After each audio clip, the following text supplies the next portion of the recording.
ವೆಂಕಟಸ್ವಾಮಿ ಅವರೇ, ದಲಿತ ಸಮುದಾಯಗಳಿಗೆ ಎಸ್ ಒಂದೇ ನಿಮಿಷ ಈಗ ಮಾತಾಡಿಸ್ತಾ ಇದ್ದೀನಿ ಸರ್. ಅವ್ರಿಗೆ 38 ಆಯ್ತು ಟೈಮು.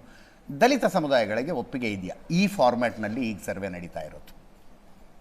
ನಾನು ಅದನ್ನು ಒಪ್ತೀನಿ.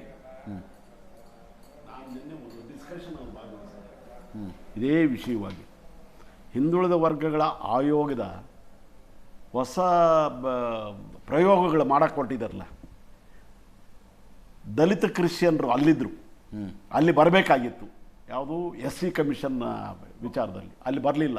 ಇಲ್ಲಿ 46 ಬಂದೆ, ಅದರಲ್ಲಿ 8-9 ದಲಿತ ಜಾತಿಗಳನ್ನು ಸೇರಿಸಿದ್ದಾರೆ. ಇಲ್ಲಿ ನೋಡಿ, ಇಲ್ಲಿ ಇನ್ನೊಂದು ಬರ್ತಾ ಇದೆ, ವೈಶ್ಯ ಆಬ್ಲಿಕ್ ಇನ್ನೊಂದೇನೋ ಶೆಟ್ರು ಕ್ರಿಶ್ಚಿಯನ್ ಅಂತೆ.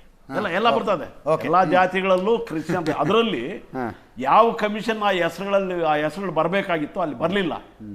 ಈಗ ಇದರಲ್ಲಿ ಯಾಕೆ ಬಂತು ಅಂತ ನನಗೆ ಗೊಂದಲ ಆಗೋಯ್ತದೆ. ಏನಿದು ಈ ಪರಿಸ್ಥಿತಿ ಬಂತಲ್ಲ ಅಂತೇಳಿ ನೆನ್ನೆ ಭಾಳ ಸ್ಪಷ್ಟವಾಗಿ ಡಿಸ್ಕಷನ್ ಮಾಡಿದ್ವಿ. ಯೇಸು ಕ್ರಿಸ್ತ ಇದ್ದರೆ ಇನ್ನೊಂದ್ಸಲ ಶಿಲುಬೆಗೆ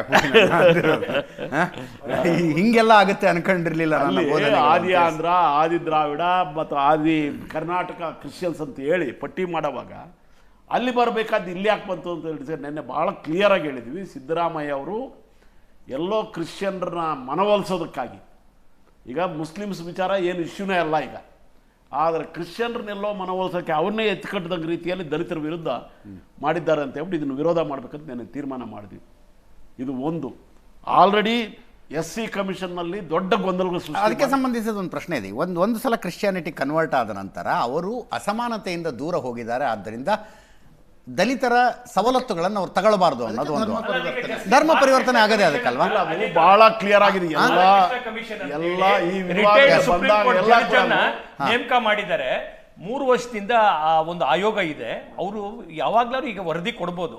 ಇದಕ್ಕೋಸ್ಕರ ಒಂದು ಕೇಂದ್ರ ಸರ್ಕಾರ ಇಡೀ ದೇಶದಲ್ಲಿ ಒಂದು ಅಧ್ಯಯನ ನಡೀತಿದೆ, ಇದನ್ನು ಕೊಡಬೇಕಾ ಬೇಡವಾ ಅಂತೇಳಿ. ಆದ್ರೆ ಬಹಳ ಸ್ಪಷ್ಟ ದಲಿತ ಸಂಘಟನೆಗಳ ಅಭಿಪ್ರಾಯವೂ ಅದೇನಾ?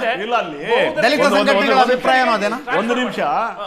ಆ ಆಯೋಗದಲ್ಲಿ ಬಂದ್ರೆ ಎಲ್ಲಾ ದಲಿತ ಸಂಘಟನೆಗಳನ್ನು ವಿರೋಧ ಮಾಡ್ತಾರನ್ನೋ ಇತಿಹಾಸ ಗೊತ್ತಿದೆ, ಸಿದ್ದರಾಮಯ್ಯ ಬಹಳ ಗೊತ್ತಿದೆ.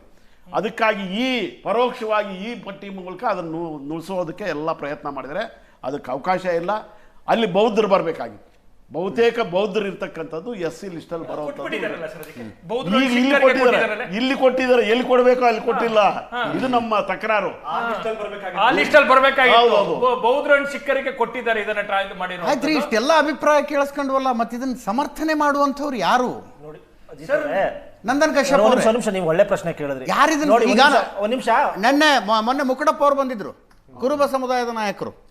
ಅವ್ರದ್ದು ಕಡು ವಿರೋಧ ಇದಕ್ಕೆ. ಮತ್ತೆ ಸಮರ್ಥನೆ ಮಾಡೋ ಸಮುದಾಯ ಯಾವುದು ಅಂತ ನನಗೆ ಪ್ರಶ್ನೆ ಬರ್ತಾ ಇರೋದು. ಸಿದ್ದರಾಮಯ್ಯ ಸಮಸ್ಯೆ ಏನಂದ್ರೆ, ಯಾವ ಜನಾಂಗಗಳಿಂದ ನಾವು ಅಂಕಿಅಂಶಗಳನ್ನ ಅಥವಾ ಮಾಹಿತಿಗಳನ್ನು ತಗೋಬೇಕು ಅಂತಿದೆಯೋ ಅವ್ರನ್ನ ಹೊರತುಪಡಿಸಿ ಯಾವುದೋ ಒಂದು ಒತ್ತಡದಲ್ಲಿ ಅವರು ಸಿಗಾಕೊಂಡು ಈ ಒಂದ್ ನಿಮಿಷ ಅಜಿತ್ ಅವರೇ, ಅದು ಹೈಕಮಾಂಡ್ ಒತ್ತಡನೇ.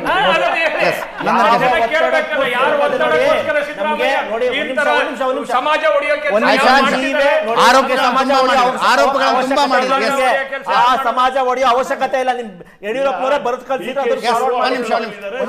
ಆರೋಪಗಳು ಬಂದಿದೆ, ಒಂದು ಪ್ರತಿಕರಣಕ್ಕೆ ಅವಕಾಶ ಕೊಡಿ ಅವರು ದಯವಿಟ್ಟು. ಕಾಂಗ್ರೆಸ್ ಹೋಗ್ತಾರೆ.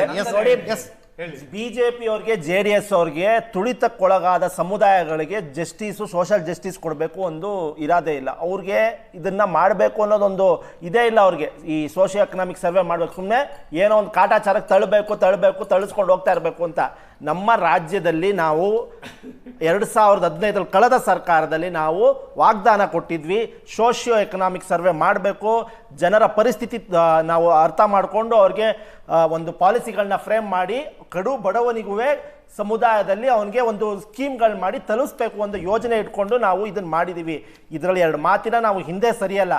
ಆಗಿರುವ ಗೊಂದಲಗಳನ್ನ ಇದು ಬ್ಯಾಕ್ವರ್ಡ್ ಕ್ಲಾಸ್ ಕಮಿಷನ್ ಅವರು ಬಗೆಹರಿಸ್ತಾರೆ, ಅದರಲ್ಲಿ 2 ಮಾತಿಲ್ಲ.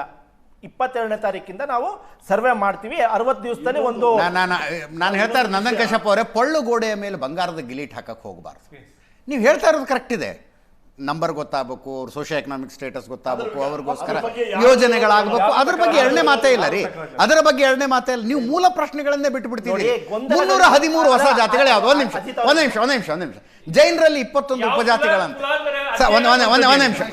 ಜೈನರಲ್ಲಿ 21 ಏನೋ ಉಪಜಾತಿಗಳನ್ನ ಅಥವಾ ಜಾತಿ ಅಂತೀರೋ ಏನೋ ಒಂದು ಅಂತೀರಪ್ಪ, 21 ಏನೋ ಮಾಡಿದಾರಂತೆ. ಯಾರಿಗೂ ಗೊತ್ತಿಲ್ಲ ಅವ್ರು ಯಾರು ಅಂತ.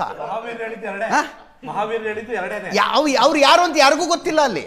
ನೋಡಿ, ಗೊಂದಲಗಳಿಗೆ ಮಧುಸೂದನ್ ನಾಯಕ್ ಅವರು ಸ್ಪಷ್ಟೀಕರಣವನ್ನು ಮುಂದಿನ ದಿನಗಳಲ್ಲಿ ನೀಡ್ತಾರೆ. ಸರ್, ಮುಂದಿನ ದಿನ ನಾ ಮತ್ತೊಮ್ಮೆ ಡೇಟ್ ಹೇಳ್ತಾ ಇದ್ದೀನಿ. ಇವತ್ತು 19 ತಾರೀಕು, ಇವತ್ತು 19, ನಾಳೆ 20, ಶನಿವಾರ ರಜೆ, ನಾಡಿದ್ದು 21, ಭಾನುವಾರ ರಜೆ, ಆಚೆ ನಾಡಿದ್ದು 22 ಸರ್ವೆ ಶುರುವಾಗುತ್ತೆ. ತುಳಿತಕ್ಕೊಳಗಾದ ಸಮುದಾಯಗಳಿಗೆ ನಾವು ಸೋಷಿಯಲ್ ಜಸ್ಟಿಸ್ ಕೊಡ್ಲೇಬಾರ್ದಂದ್ರೆ, ಗಡಿಬಿಡಿ ಸೋಷಿಯೋ ಎಕನಾಮಿಕ್ ಜಸ್ಟಿಸ್ ಕೊಡ್ಲೇಬಾರ್ದಂದ್ರೆ, ತುಳಿತಕ್ಕೊಳಗಾದ ಸಮುದಾಯಗಳು ಶತಮಾನಗಳಿಂದ ಅವರು ತುಳಿತಕ್ಕೊಳಗಾಗಿದ್ದಾರೆ. ಅವ್ರಿಗೊಂದು ನಾವು ಪಾಲಿಸಿ ಫ್ರೇಮ್ ಮಾಡಿ ಸರ್, ಈ ತುಳಿತಕ್ಕೊಳಗಾದವರ ಪ್ರತಿನಿಧಿ ಅನ್ನುವ ರೀತಿಯಲ್ಲಿ ಡಾಕ್ಟರ್ ವೆಂಕಟಸ್ವಾಮಿ ಅವರು ಇದ್ದಾರೆ. ನಮ್ಮನ್ನ ಇನ್ನೊಂದು ಹೇಳ್ತೀನಿ, ಅವ್ರನ್ನಾರು ಕೇಳ್ರಿ ಹೋಗ್ಲಿ. ಅಲ್ಲ ಸರ್, SC ಆಯೋಗಕ್ಕೆ SCPTSP ಹಣ ಇದು ಉಪಯೋಗ ಮಾಡಿದ್ದಾರೆ. ಈ ಆಯೋಗಕ್ಕೂ ಅದೇ ಹಣ ಉಪಯೋಗ ಮಾಡಿದ್ದಾರೆ. 440 ಕೋಟಿ ಏನೋ ಹೇಳ್ತಾರಲ್ಲ. ಎಂತ ದುರಂತ ನೋಡಿ. SCP-TSP ಹಣವನ್ನು ಈ ಆಯೋಗಕ್ಕೆ ತಂದಿಲ್ಲ ಸರ್. ನೋಡ್ರಿ ಅದನ್ನ ನೋಡಿ. ಸಪರೇಟ್ ಆಗಿ ಬಡ್ಜೆಟ್ ಇಟ್ಟಿದ್ದಾರೆ ಸರ್.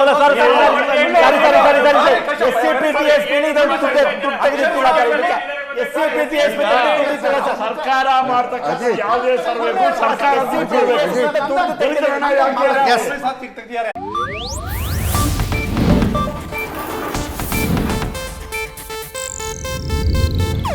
ಇದು ಏಷ್ಯಾನೆಟ್ ನ್ಯೂಸ್ ನೆಟ್ವರ್ಕ್ ಪ್ರಸ್ತುತಿ.